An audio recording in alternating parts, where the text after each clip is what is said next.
CM Jagan నిర్ణయమే వైసీపీలో final. ఆయన ఏదైనా డిసైడ్ అయితే ఇక వెనక్కు తగ్గనే తగ్గరు. పార్టీలో అయినా ప్రభుత్వంలో అయినా జగన్ డెసిషన్ తీసుకున్నారంటే అమలు కావాల్సిందే.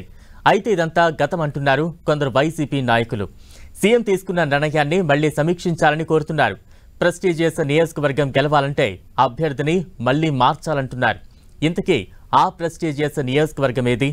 సీఎం నిర్ణయం ఎందుకు మార్చుకోవాలని అక్కడి కేడర్ కోరుతున్నారో ఇప్పుడు చూద్దాం.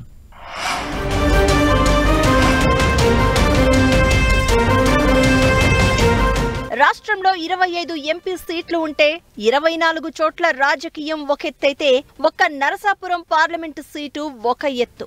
సిట్టింగ్ ఎంపీ రఘురామకృష్ణంరాజు వల్లే నరసాపురానికి అంత క్రేజ్ వచ్చిందని చెప్పడంలో ఎటువంటి అతిశయోక్తి లేదు.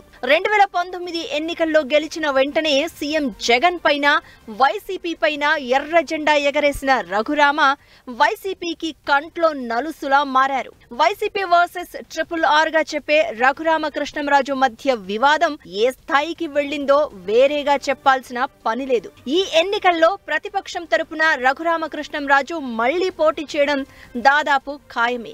రఘురామకృష్ణంరాజును ఎలాగైనా ఓడించాలనేది వైసీపీ ప్రధాన టార్గెట్.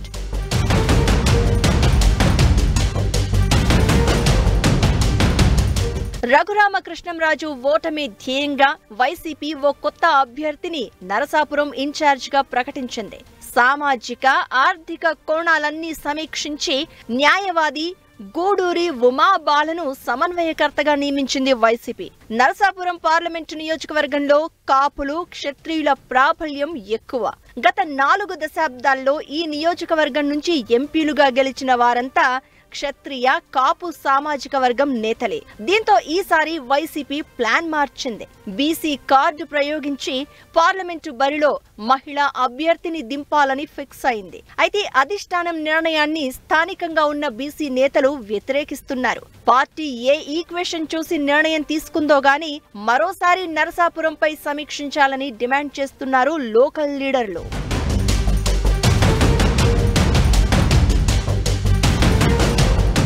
నరసాపురం నియోజకవర్గంలో బీసీ ఓటర్లు గణనీయంగా ఉన్నారు. దీంతో శెట్టి బలిజ సామాజిక వర్గానికి చెందిన ఉమాబాలను ఎంపిక చేసింది వైసీపీ.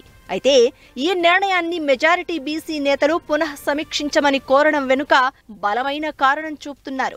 రఘురామను ఢీ కొట్టాలంటే సమర్థులైన బీసీ నాయకులకు అవకాశం ఇవ్వాలని DCMS chairman Vendra Venkataswamy, Gowda corporation director Kamana నాగేశ్వరరావుతో పాటు బలమైన బీసీ నేపథ్యమున్న వాసర్ల ముత్యాలరావు కోరుతున్నారు. తనను ఆశీర్వదించాలని ఉమాబాల వైసీపీలో ప్రముఖ నాయకులను కలుస్తూ ఉంటే మరోపక్క తమ ముగ్గురిలో ఒకరికి అవకాశం ఇవ్వాలని బీసీ నేతలు కోరుతూ ఉండడం చర్చకు తావిస్తోంది.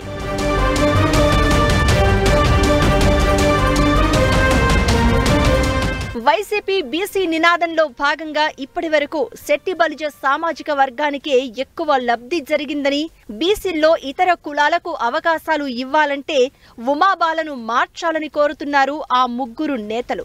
రఘురామను ఓడించడమే టార్గెట్ అయితే హైకమాండ్ మళ్లీ మార్పు చేయాలంటున్నారు. సీఎం నిర్ణయం తీసుకున్న ఆ ముగ్గురు నేతలు ఎంపీ సీటుపై ఆశ వదులుకోకుండా తమ ప్రయత్నాలు కొనసాగిస్తూ ఉండడం, మరోవైపు ఉమాబాల ఎన్నికలకు సిద్ధమన్నట్లు క్యాడర్ను కలుస్తూ బిజీగా ఉంటూ ఉండడం వైసీపీలో విస్తృత చర్చకు దారితీస్తోంది. రఘురామ టార్గెట్ గా వైసీపీ ప్రయోగించిన బీసీ కార్డ్ ఎంతవరకు సఫలమవుతుందో కానీ బీసీ నేతలను ఒక్క తాటిపైకి తేవడమే ప్రధాన సమస్యగా మారినట్లు కనిపిస్తోంది అంటున్నారు పరిశీలకులు.